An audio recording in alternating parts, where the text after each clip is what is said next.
Subhanallah walhamdulillah wa la ilaha illallah. Mohon tanggapannya Buya. Saat ini ramai orang memperbincangkan tentang komentar beberapa orang terhadap kedatangan Habib Rizik Syihab beberapa waktu yang lalu. Ada yang menyatakan ketidaksenangannya terhadap penyambutannya. Ada yang merendahkan kehabaibannya. Kemudian juga meremehkan perjuangannya. Bahkan ada juga yang mencaci atau mengolok. Mohon tanggapannya Buya. Bagaimana menyikapi tentang hal-hal semacam ini Buya? Terima kasih. Bismillah. Kami akan menjawab. Pertama, kami bukan orang FPI. Harus tahu itu. Saya bukan anggota FPI. Kemudian setelah itu yuk kita pandang segala permasalahan dengan akal yang jernih dan hati yang tenang.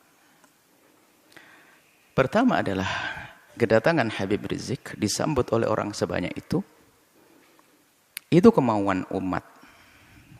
Bukan rekayasa. Bukan dibayar mereka. Ayo, Anda posisi seperti saya, adil. Anda tidak di FPI dan tidak jadi musuh FPI. Anda berada di tengah-tengah, ayo. Kedatangan mereka umat segitu banyak bukan direkayasa. Bukan, kalau rekayasa mau dibayar biar datang, enggak ada. Bahkan ini masa pandemi, semua orang meninggalkan kerjaannya dengan sukarela. Maka yang harus kita pahami, ada apa di balik ini semuanya. Kerinduan kepada apa sih mereka kok sampai seperti itu? Kita jujur. Enggak perlu kita marah-marah ini. Kadang-kadang dimarahkan Habib Rizik. Habib Rizik ingin datang ke negerinya, ingin berjuang, ingin berdakwah. Bukan direkayasa kedatangan mereka itu semua. Nah ini yang pertama yang harus kita pahami. Supaya kita tidak suudon ini. Enggak ada rekayasa. Bahkan yang datang itu orang rela berkorban. Kemudian kedatangan beliau adalah apa tadi, membuat kerusakan, keramaian dan sebagainya. Mari kita pandang dengan jujur juga. Kalau Habib Rizik mengadakan kumpulan, demo dan sebagainya misalnya, jujur Anda, apa sih yang diminta Habib Rizik? Habib Rizik tidak minta pulau untuk pesta apa, tidak juga minta apa jabatan jabi apa, tapi yang diminta apa? Coba kita cari. Anda jujur sebagai bangsa Indonesia yang adil, yang jujur, apa yang diminta? Jejer permintaannya apa sih? Dulu permintaannya adalah bagaimana ada orang yang mengucapkan kalimat yang merendahkan umat Islam dengan merendahkan Al-Quran, ayo diadili. Apakah permintaan semacam ini salah? Coba dilihat dulu apa sih permintaan Habib Rizik. Ini harus jujur Anda melihat Habib Rizik kalau kumpul-kumpul minta apa. Yang diminta apakah Habib Rizik ingin pemerintah memfasilitasi, Habib Rizik ingin membangun tempat minuman keras paling besar sejagat raya? Enggak juga. Kalau Habib Rizik minta begitu, kita berontak semuanya. Yang diminta apa? Coba kita jujur. Yang diminta baik atau jelek? Kalau yang diminta baik, kenapa kita bingung yang diminta baik kok? Keadilan misalnya. Harus ada misalnya menghentikan kemungkaran. Selagi yang diminta baik. Isunya yang diminta baik. Ini maka jangan gampang menilai orang dengan buru-buru. Sekarang jujur minta apa? Anda bisa melihat di media. Atau Anda datang kepada Habib Rizik minta apa? Kan begitu. Yang diminta apa? Yang diminta adalah yuk kita menegakkan. Habib Rizik misalnya FPI di beberapa tempat minta agar kemungkaran di sini dihentikan. Loh, kemungkaran dihentikan apakah permintaan yang salah? Karena kemungkaran itu akan merusak orang lain. Coba yang diminta apa? Ini jujur dulu. Kalau yang diminta adalah menghentikan sesuatu yang membahayakan umat membahayakan itu bukan saya membahayakan di dunia, kita punya iman di akhirat. Yang membahayakan di dunia nggak boleh. Misalnya Habib Rizik memasang ranjo-ranjo, kita hentikan, membahayakan di dunia. Memberhentikan, membahayakan di dunia pun harus membahayakan urusan dunia. Kita wajib menghentikan. Apalagi jika yang diminta adalah menghentikan segala sesuatu yang bakal merusak akhiratnya umat misalnya. Dan itu memang yang diserukan adalah selama ini yang kami ketahui adalah mengajak itu. Bagaimana agar kemungkaran tidak terus merebak. Kemudian juga bagaimana keadilan bisa ditegakkan. Di saat menuntut keadilan bukan berarti orang-orang yang lagi berkuasa 100% tidak adil. Ada beberapa tempat yang kurang serasi atau perlu disesuaikan agar terjadi keadilan. Jadi minta keadilan itu wajar sah. Keadilan. Berlaku untuk siapa? Untuk semua umat, untuk bangsa ini. Bukan keadilan untuk Habib Rizik dan FPI-nya. Bukan. Keadilan untuk semuanya. Coba yang diminta apa? Lah ini maksud kami adalah jangan buru-buru menilai. Yang diminta apa? Bukan minta bantuan untuk membangun pesantrennya di mana, bukan untuk kepentingan ormasnya, bukan. Akan tapi selama ini disuarakan adalah seputar itu. Bagaimana menghentikan kemungkaran, bagaimana menghadirkan keadilan, kemudian bagaimana membatasi sepak terjang orang yang tidak banyak manfaatnya untuk negeri ini misalnya dengan suara-suara seperti itu. Bagaimana menghentikan kebobrokan moral. Ini kan permintaan yang baik semuanya. Kalau seandainya menyuarakan selain Habib Rizik bagaimana? Kalau Anda mau, kenapa di saat disuarakan Habib Rizik tidak mau? Jujur ini. Ini harus perlu kejujuran ini. Kita menilai dari luar seperti ini. Selagi keinginannya baik, maka adalah permintaan itu yang harus kita jadikan sandaran kita untuk menilai. Kemudian selanjutnya kepada Bapak Presiden atau siapapun yang akan menjadi presiden. Ini adalah risalah cinta kami kepada Pak Presiden. Ya kalau mendengar alhamdulillah, kalau tidak mendengar Allah berdengarkan ke hati, biarpun telinganya tidak mendengar. Atau calon presiden, ketahuilah bahwa jabatan kepresidenan itu sangat terbatas. Apa artinya 1 kali naik, 2 kali naik, ujung-ujungnya adalah kesengsaraan yang panjang di akhirat nanti.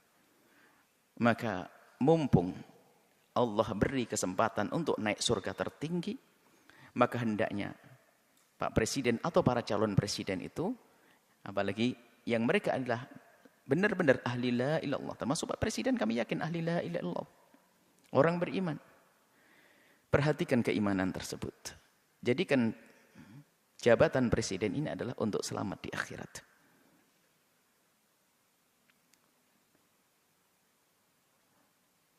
Maka selama ini panjatan doa semoga orang-orang seperti Habib Rizik dijaga dan bisa istiqomah. Dan doa kita kepada Pak Presiden semoga juga Allah memberikan bimbingan agar bisa menjadi baik semuanya. Tidak perlu kita memusuhi, akan tapi kita perlu bagaimana menghantarkan kebenaran. Kita tidak punya permusuhan dengan Bapak Presiden. Akan tapi kami punya cinta karena kami tahu beliaunya adalah ahli la ilaha illallah. Kami ingin bahasanya kelak juga selamat di akhirat. Maka mohon, atau calon-calon presiden yang akan datang. Ingat, jadi presiden adalah berbatas waktunya. Tapi akhirat adalah selamanya dan tidak berbatas. Maka jangan sampai di saat menjabat kepresidenan ini adalah ditipu oleh orang-orang yang ada di kiri kanan kita misalnya. Yang punya kepentingan syahwatnya, urusan dunianya, tidak ada hubungannya dengan imam. Sehingga kita akan kebawa ke sana. Maka pandanglah dengan adil. Orang yang bakal mengganggu akhirat Anda pinggirkan. Anda bisa melihat pasti. Di kalangan menteri, di kalangan pokoknya harus dibersihkan dari orang-orang yang bakal mengganggu keselamatan kita di akhirat. Kami yakin Anda ahli iman. Kami mendengar Anda jadi imam sholat. Anda juga umroh. Subhanallah. Tinggal perlu Anda mengikuti hati kecil Anda bahwasanya Anda ahli iman. Maka segala sesuatu yang bertentangan dengan keimanan Anda ini ayo diberesi, diselesaikan. Karena itu akan ada tuntutan dan tanggung jawab di hadapan Allah Subhanahu wa taala. Kemudian berlapanglah dengan masukan atau kritik dari siapapun. Maka di saat ada misalnya selama ini rame seperti tadi hubungan dengan Habib Rizik dan sebagainya. Yang diminta adalah kami yakin yang diminta Habib Rizik adalah di hati kecil Anda adalah Anda setujui. Keadilan, kebaikan dan sebagainya. Kami ingin bertemu ini maksud. Kami yakin insya Allah. Kami yakin husnudzon bahasanya Anda orang beriman dan presiden-presiden setelahnya. Kami tidak mengarah kepada presiden hari ini. Selagi itu keinginan yang baik, ayo kita sambut. Dan nanti secara umum kritik itu justru mengangkat kita. Bagaimana kita menjadi waspada. Kritik itu kadang kita tidak bisa sadar, tidak bisa mengoreksi diri kita sendiri. Akhirnya dengan kritik itu kita bisa berbenah. Kalau tidak ada kritik kita nggak akan waspada. Seperti di lembaga begini, kalau tidak ada kritik nggak akan ada perubahan. Ada yang kritik Buya, kenapa kok begini? Langsung kita buat perubahan. Gini, menarik. Semakin banyak yang mengkritisi Anda, sebenarnya semakin besar peluang Anda untuk menjadi lebih bagus. Hanya di saat dikritiki oleh seseorang, kita lihat, kita pelajari. Lalu bagaimana? Yang mengkritik itu sendiri diajak untuk menyelesaikan bersama. Karena yang mengkritisi biasanya punya bahan, punya modal untuk menyelesaikan masalah. Seperti ini. Ini adalah kepada pemerintah. Jangan menuruti orang-orang yang hanya menuruti hawa nafsunya. Anda akan rugi. Hidup Anda berbatas. Hidup Anda berbatas. Kita tidak rela ahli la ilaha illallah di alam barzah mendapatkan siksa dan di padang mahsyar tersiksa, di akhir tersiksa. Tapi surga untuk semuanya. Surga untuk ulama, surga juga untuk presiden kalau mau. Inilah, maka kalau seandainya kesadaran semacam ini hadir, nggak akan ada ontran-ontran semacam ini. Semuanya aman tentram. Semuanya aman tentram. Bisa orang punya niat busuk akan terlihat begitu mudah. Apalagi sekelas presiden, sekelas pemimpin, itu sangat mudah. Orang ini niatnya hanya kepentingan urusan ini, kebaca. Artinya tinggal kalau memang tujuannya nggak benar, merusak negeri ini, merusak bangsa ini, amanah di hadapan Allah. Ya jangan diperkenankan orang semacam itu begitu. Jujur, bukan karena hawa nafsu, bukan hanya mempertahankan kekuasaan. Biarpun kita pertahankan akan berakhir ini kekuasaan kalau tidak kita pertahankan dengan cara yang benar. Tapi harapan kami adalah yang menjabat di negeri ini, presidennya adalah dengan Allah, dengan imannya, lalu selamat nanti di akhirat. Maka demo-demo yang selama ini Anda dengar, Anda perhatikan, Anda sambut. Sebagai seorang bapak ngayomi anak, sebagai seorang presiden, apa sih yang ayo diskusi yang baik. Seperti itu. Jadi selagi itu yang diminta hal yang baik, jangan ditolak. Kecuali dia minta jelek, minta membuat, mestinya ya harus ditolak itu. Perusahaan yang haram, perusahaan merusak, perusahaan ini, perkumpulan merusak.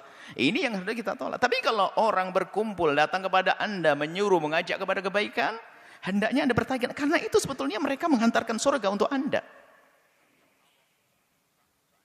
Seperti itu. Jadi ini kepada Bapak Presiden hari ini atau presiden yang akan datang. Semoga ini menjadi kaidah. Siapa menjadi presiden, hendaknya seperti itu.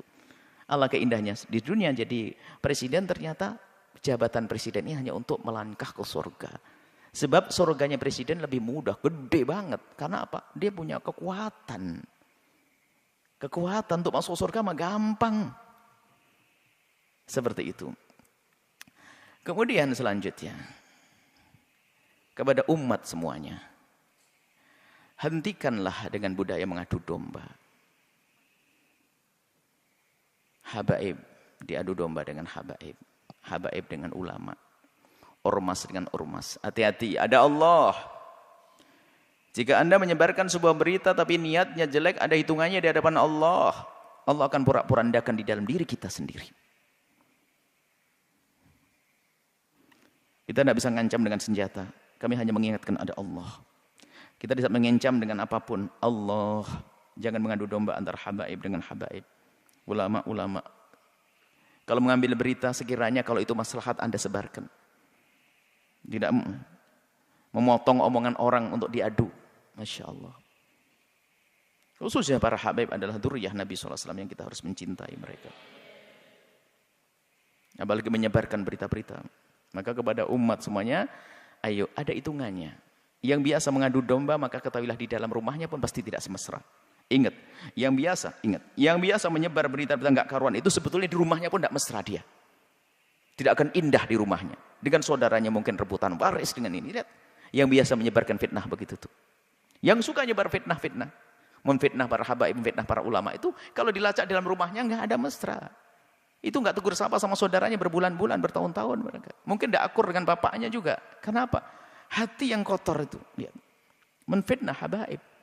Menfitnah umat Nabi Muhammad, ngadu domba umat Nabi Muhammad saja nggak boleh, apalagi ini dzurriyyahnya Nabi Muhammad sallallahu alaihi wasallam. Kemudian ada karena marah dengan seperti Habib Rizik, marah dengan seperti ini, lalu sampai mengarah kepada perendahan kepada nasab, innalillah. Sampai ada yang mengatakan katanya, apa betul itu turun Nabi? Ayo dites DNA. Astagfirullah, innalillah. Menafikan, menolak nasab yang sudah jelas semacam itu, maka itu seperti mengqadzaf, menuduh orang melakukan zina. Dosa besar. Kalau sudah jelas itu nasab, sudah kita akui. Jangan mengatakan DNA-nya ini. Ada apa? Kalau kita bukan habaib, mestinya kita mencintai, bukan mengendengki dan ngiri. Enggak ada artinya. Ngiri tambah jauh. Kalau kita mencintai, kita bisa sambung. Beliau menjadi habaib juga dipilih oleh Allah. Bukan permintaannya. Maka kita yang mandang harus mandang dengan hormat. Adapun masalah jika ada yang kurang tepat di antara habaib salah, ya kita kewajiban menegur. Seperti kita menegur anak kita. Seperti di pondok kita ini banyak habaib, anak-anak habaib. Yang salah ya kita tegur. Tentunya dengan kasih dan cinta. Tapi kalau sudah mengarah kepada penolakan nasab, ini sudah ada kebenci dan ngiri. Ini adalah bahaya sekali. Hati-hati ini. Kemudian juga kepada pengikut-pengikut FPI. Jangan sampai Anda menodai Habib Rizik. Sepak terjang Anda harus benar-benar direstui Habib Rizik dan diketahui dan sesuai dengan apa yang ada di pikiran dan hati Habib Rizik. Kita tidak ingin ada sebagian orang melakukan suatu tindakan ternyata mencoreng Habib Rizik. Ini menjadi masalah.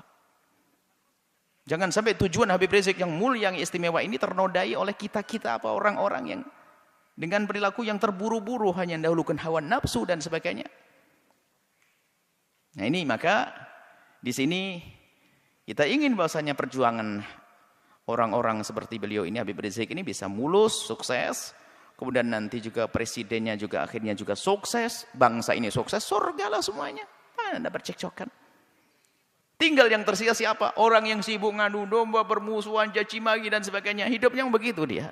Dia tidak mesra selamanya. Dan hendaknya antara ormas dengan ormas ini adalah untuk saling melengkapi. PFPI, ormas, NO, ormas. Nanti ada lagi ormas besar seperti Nahdlatul Wathon, ormas, Wasliyah, ormas. Tidak boleh jadi saling bermusuhan. Akan tapi ini adalah potensi umat Islam. Ingat, Anda punya Allah. Itu kekuatan.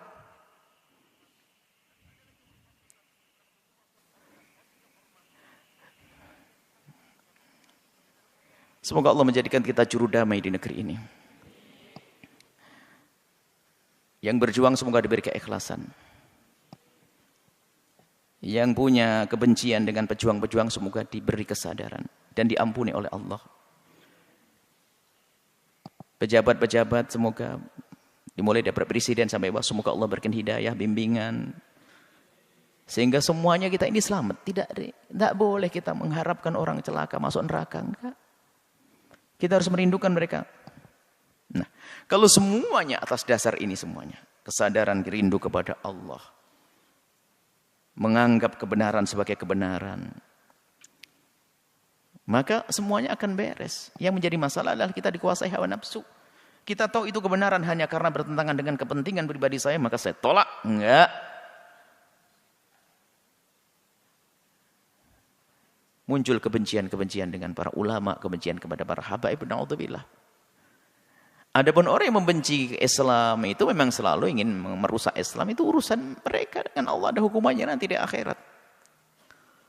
Jadi maksud kami mulai dari berbicara tentang Habib Rizik sampai terakhir pengikut Habib Rizik, dan juga di dalamnya ada presiden, di dalamnya ada orang yang mempertanyakan nasab. Ayo, yang salah dalam rentetan cerita ini, ayo kita sadar diri. Kita ingin tentram damai. Tentram damai, jangan ada permusuhan, ya. Kita dengar kalau itu kebenaran sebagai kebenaran. Jangan sampai kita ini adalah mendahulukan hawa nafsu kita. Ingat nasihat mulia dari guru mulia, kalau ingin berbicara, kalau ingin melangkah, kalau ingin berfatwa, kalau ingin mengeluarkan sebuah statement atau apapun, ukhruj min hadzi nafsik, keluarkan dari kepentingan hawa nafsumu. Hawa nafsu jabatan, hawa nafsu tahta, Hawa nafsu, hawa nafsu. Kalau kita bebaskan itu, maka kita bisa ngomong jujur dan adil nanti insya Allah. Dan tentunya setelah itu minta bimbingan kepada Allah Subhanahu wa taala dan kepada semuanya. Kami mulai dari Habibana Rizik sampai kepada pengikut-pengikut beliau, Pak Presiden dan sebagainya. Kami mohon maaf sebanyak-banyaknya jika kami ngomong di apa yang kami sampaikan ada menyinggung perasaan nyakit hati. Katailah bahwasanya nuhibbukum jami'an, kami mencintai semuanya. Harapan kami adalah setiap kami bertemu dengan semuanya ini adalah semuanya saling senyum, saling pandang dengan penuh kasih sebagai muqaddimah pandangan kelak di surga bersama Nabi Muhammad SAW. Tegakkan kebenaran, keadilan, hentikan kemungkaran. Yuk kita menuju Allah Subhanahu wa taala. Wallahu a'lam bissawab.